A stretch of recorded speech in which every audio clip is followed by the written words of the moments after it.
আসসালামু আলাইকুম। আশা করি সবাই ভালো আছেন। আলহামদুলিল্লাহ আমরা অনেক ভালো আছি।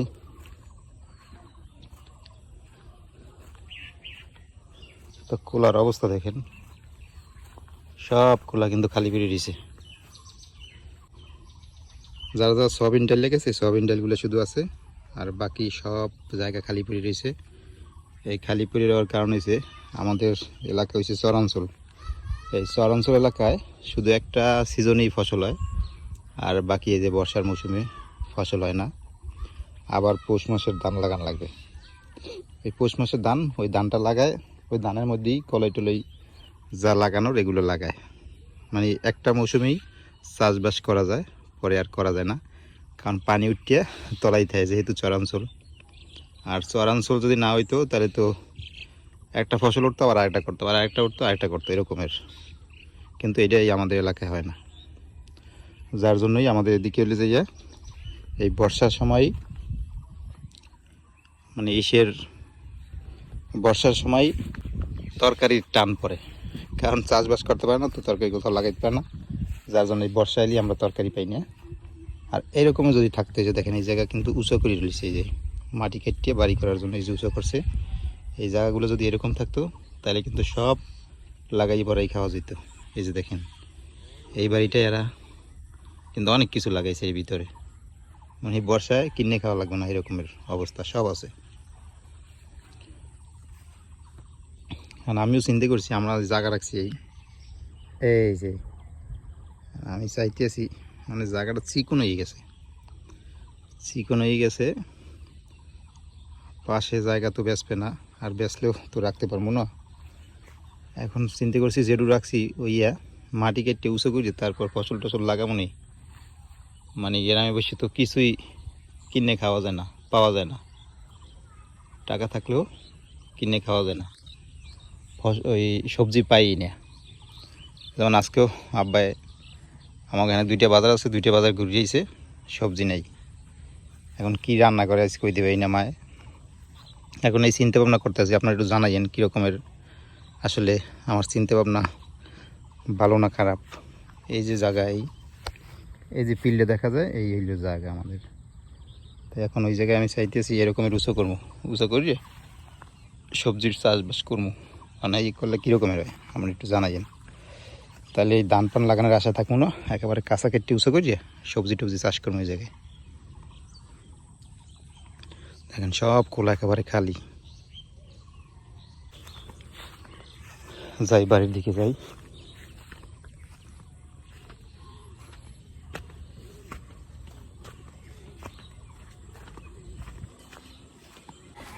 এই যে এই জায়গায় কতগুলো পত্তলিকা গাছ লাগাইছি, এই যে পত্তলিকা গাছগুলো এই পেশে কিন্তু খুব সুন্দরভাবে হয়েছিল যে সময় লাগাইছি।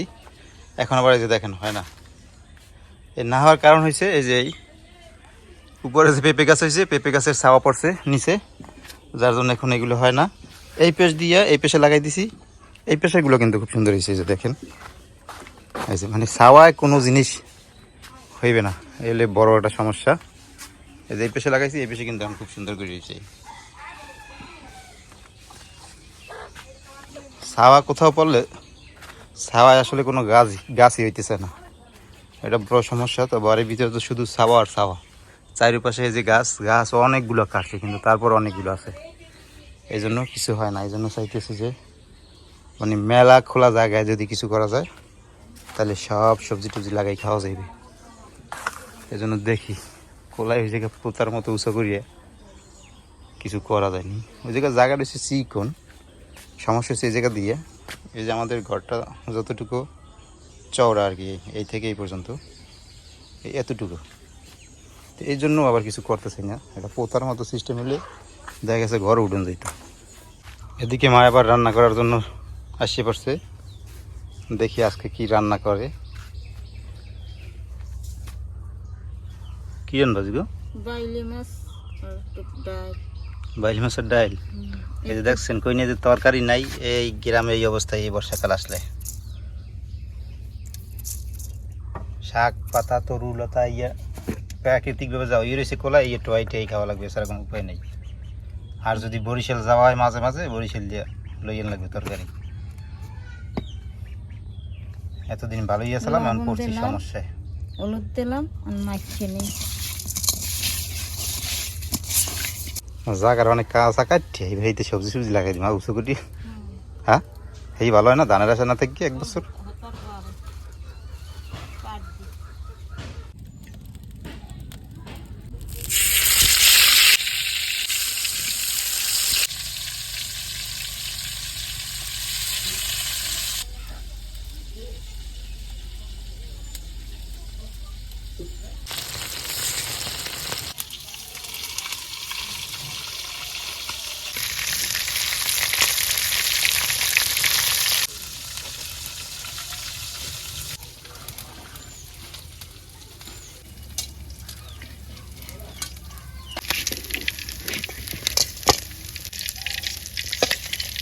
তেল হয়ে গেছে, পেঁয়াজটা দিয়ে দিলাম।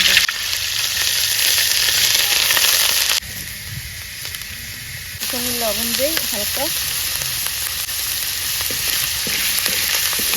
হলুদের গুঁড়ি দিয়ে দিলাম,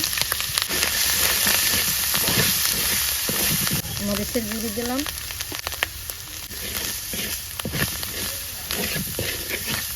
পানি দিয়ে দিলাম।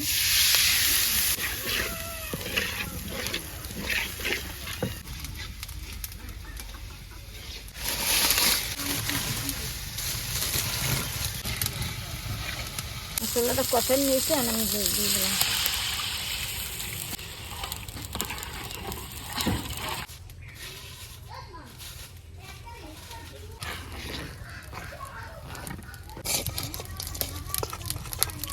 লেগে গেছে, মাছ দিয়ে দিলাম।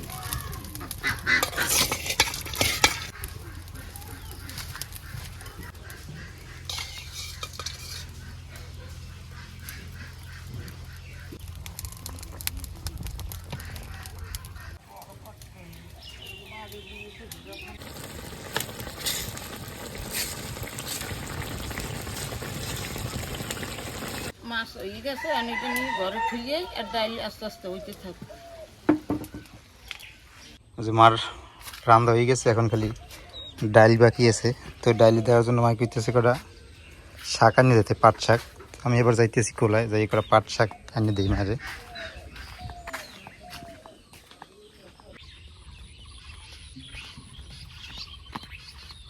এই যে একটা ঝাঁপি লইয়েছি, এই ঝাঁপিটি করে কটা শাক নিয়ে দিমু ডালের মধ্যে দেওয়ার লাগিয়ে।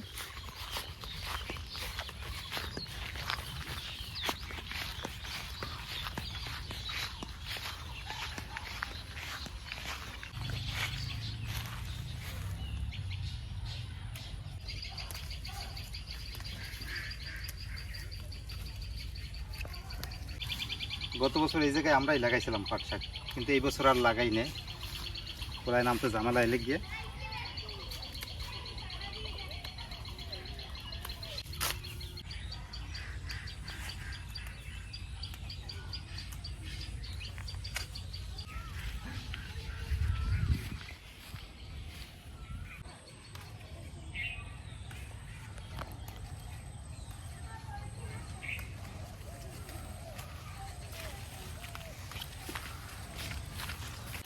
এই যে এই করে আনছি শাক, এটি হয়ে যাবে আমার।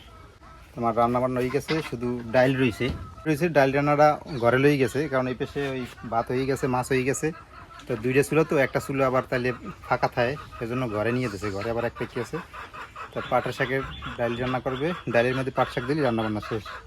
তা আমি এবার ফাঁকে একটা কাজ করবো, যে এবার ওই যে জাল ছুটে গেছে, ওই জালটারে একটা গোছ গাড়ি দিনে, গোছ গাড়িয়ে গোসল টোসল করে আসছে, খাওয়া দাওয়া করবো।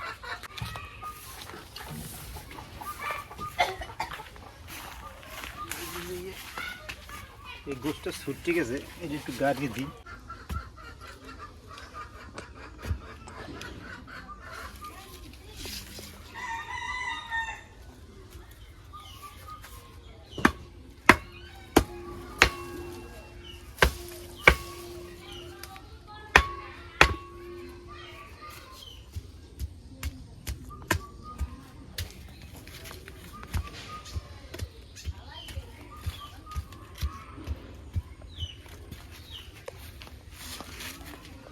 বাস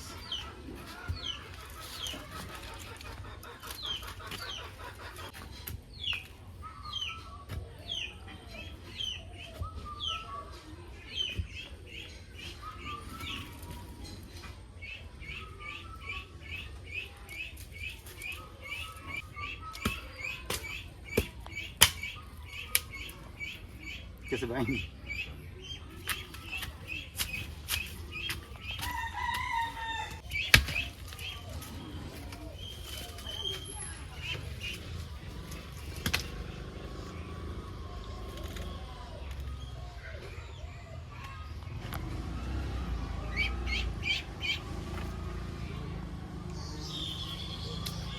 হয়েছে, আমি গোসল করতে যাবো, গোসল টোসল করে আসছি, তারপর দুপুরে খাওয়া দাওয়া করবো।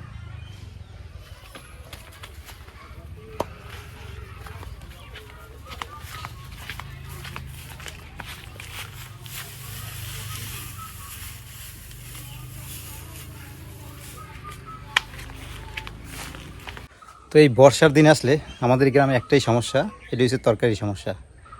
এই সমস্যাটাই সবচেয়ে বেশি সমস্যা। দেখলাম তো এই যে পাট শাক তুলে আনলাম, ওই জায়গায় আমরা গত বছর লাগাইছিলাম, এবছর লাগাই নি, কারণ এই জায়গায় দেখলায় নামা ওঠা যায় না, বেতাল। তারপর ওই জায়গায় আমরা চাষ করছি প্রায় 8-10 বছর ধরে, আবার ওই জায়গা ছাড়িয়ে দিয়েছে হাতে ব্যথা, এই জন্য চাষবাস করতে পারে না, এই জন্য অন্য একজনে লাগাইছে। তো যারা লাগাইছে তারাও আবার আমাদের আত্মীয় স্বজন, এই জন্য তাদের ক্ষেত থেকে কিছু পাট শাক তুলে এলাম। এরকমের লাগাইলে গ্রামে খাওয়া যায়, আর না লাগাইলে কোনো লাইন নেই। এই তরকারি সমস্যাটাই সবচেয়ে বড় সমস্যা বর্ষা আসলে আমাদের গ্রামে। তো দেখি সামনের দিকে ভিন্ন চিন্তা ভাবনা করতে হইবে। তো যাই হোক, যেহেতু গ্রামে থাকি, সব কিছু যে জায়গায় সুবিধা আছে এ জায়গায় অসুবিধাও আছে, সব মিলিয়ে ঝিলিয়েই তো মানুষের জীবন। যাই হোক, আমাদের জন্য দোয়া করেন যাতে আমরা এই সমস্যা কাটাই সামনের দিকে করতে পারি। এখন গোসল টোসল করে আসি, তারপরে খাওয়া দাওয়া করবো, দুপুরের খাওয়া দাওয়া। তো চলেন এখন যাই, গোসল করে আসি, তারপর খাওয়া দাওয়া করবো। আলহামদুলিল্লাহ, দুই বাপ বেটায় খাইতে বসলাম দুপুরের খাবার, গোসল টোসল করে এসে খাইতে বসলাম।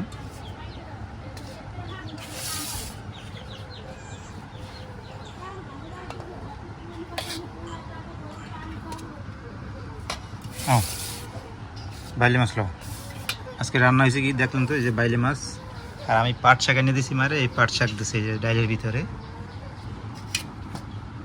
এটা দিই তোমারে।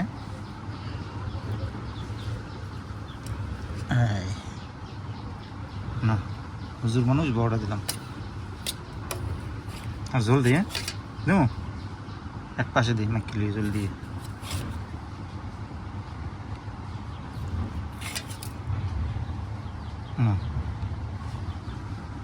আমি এইটা লই, একটা লই।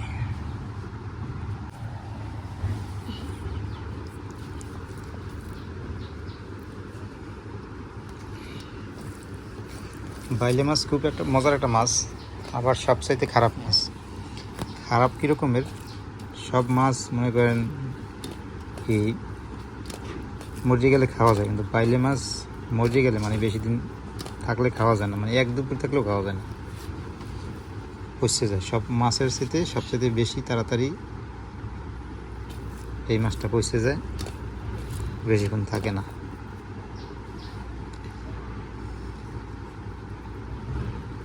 অন্য মাছ নষ্ট হইলেও খাওয়া যায়, কিন্তু বাইলি মাছ খাওয়া যায় না। এমন একটা মাছ, এটা রৌদ্রে রাখলেই, কিছুক্ষণ রৌদ্রে রাখলেই শেষ। বিসমিল্লাহ এলো বরকতুল্লাহ।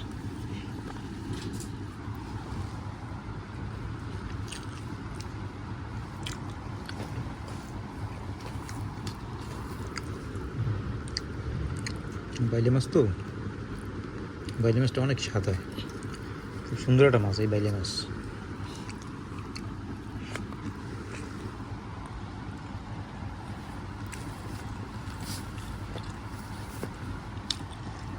এই বাইলি মাছটা জেলাটা ধরিয়া রাখকে বিক্রি করতে পারে না, অন্যান্য মাছ যেরকম রাখকে বিক্রি করে এটা পায় না, এটা বলে যাইয়া তাজা তাজা বিক্রি করে ফেলাম লাগে।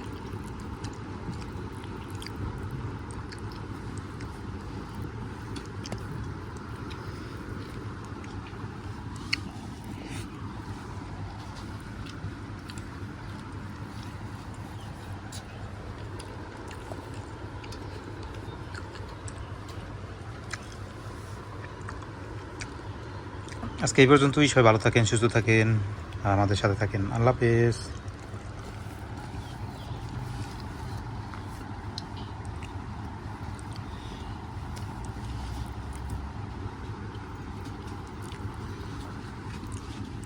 মাছলাই খা। কেমন লাগে রাফসান মাছ? মজা লাগে? হুম, স্বাদ হয়েছে? মাছ মজা হয়েছে।